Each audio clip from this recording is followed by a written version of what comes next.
All right, very good. Yeah, we've heard about, the teacher shortage for a while, the bus driver shortage. Right. Shortages everywhere, it seems. Yeah. You picking up what I'm putting down? No. Shortage would be your weather word. Okay. And I can think of, so I don't want to make it too easy for you, but I can think of a few things that we've had a shortage of weather-wise around here in Northeast Ohio here for the last week or so. We didn't, but then we did. You're right. That's kind of how it goes. Yeah, I'm waiting on it too. One thing we are waiting on as well is our 515 flight. I don't see it. I see our 515 bird there, several birds coming in. It could be drones for the game, who knows. But notice the clear skies, a little bit of haze. Atmosphere kind of stagnant right now. There's not a lot of wind right now. This is product of high pressure, and that stagnant atmosphere is going to help everything settle tonight. We've got a cold night out ahead of us, but we are clear and quiet. We've had a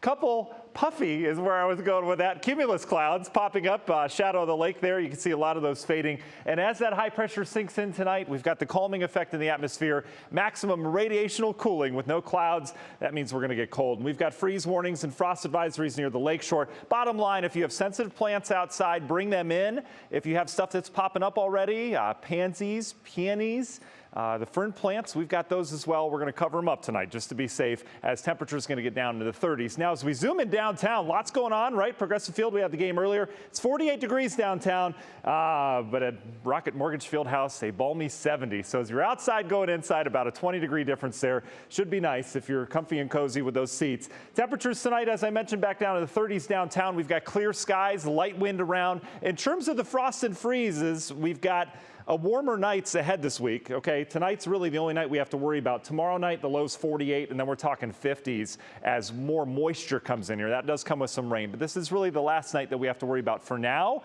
our average last freeze is right around now, so we'll see. Looking ahead to next week, we do have some more cold nights ahead. You look at this map, you say, we've got beautiful weather over the next couple days. How about that? As we zoom out, there's a lot going on. There's rain just to our northeast, some rain off towards the north. This is our next system that's going to play with this one and bring us our rain on Friday. This is a vigorous area of low pressure heading south. It's not going to come right at us. It's going to kind of carve its way through areas of Texas. There is a severe weather threat for them tonight. How this evolves over the next couple days, we get a lot of the rain off of these showers and thunderstorms that develop. You see how that low kind of spin wheels around. We're fine tomorrow, but as we get into Friday, that's when we're dealing with waves of rainfall. And then it comes to play with that other system, and everything just kind of wraps up like a top right where this last system was wrapping up like a top just north of us. And that will keep us in a prolonged cool period as we get into the weekend and next week. National Zymark hour-by-hour forecast, we have no shortage of sunshine expected tomorrow. It's going to be beautiful after our cold start. Notice how we've got sunshine, highs in the 50s by noon, and then we'll have temperatures that actually peak into the low 60s the afternoon. Here come the high clouds. You'll notice the high wispy cirrus clouds, a harbinger of things to come, some kind of system moving in. Those will move in during the afternoon. They'll really thicken up tomorrow evening. Notice how we're warmer. Here comes the rain. We're dry throughout the day tomorrow. It's tomorrow night and a Friday that we deal with showers. We're still mild, up near 60 on Friday, but we will have quite a bit of rain around here as the low pressure heads right over northeast Ohio. If you were a migraine sufferer, this low is going to go right over us. So you may be feeling this one as it goes right over the Cleveland area as it looks right now. Once that heads by, I think we get some dry hours in here on Saturday between systems. There's your dry time this weekend. And then we just deal with showers and another big old low off the East Coast. We'll talk more about that coming up in the next half hour. Union Home Mortgage, 7-day forecast. At least we're mild. We're up near 60 over the course of the weekend with the rain even, and then we turn cooler on Monday, Tuesday.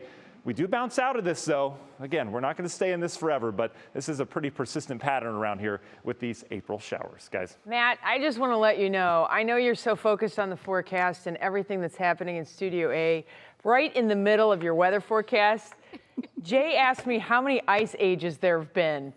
And I'm like, What prompted that? Where does this come from? Well, I just can't help but thinking we're on our way to another one.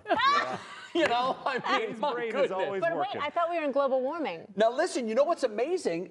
Betsy said, I don't know, and our producer, lightning fingers, Googled it So and said, good. we've had 5. Yes. Nice job, Logan. But there weren't nearly as many people around when those 5 happened. No, so we're kind of in new territory right now, but it's all good. Yeah. I'm moving We'll south. figure it all out. Thank you so much, Matt, for filling us in on the next 7 days. At least we can pinpoint that. Could be a little 6th better. ice age, is all I'm saying. All right.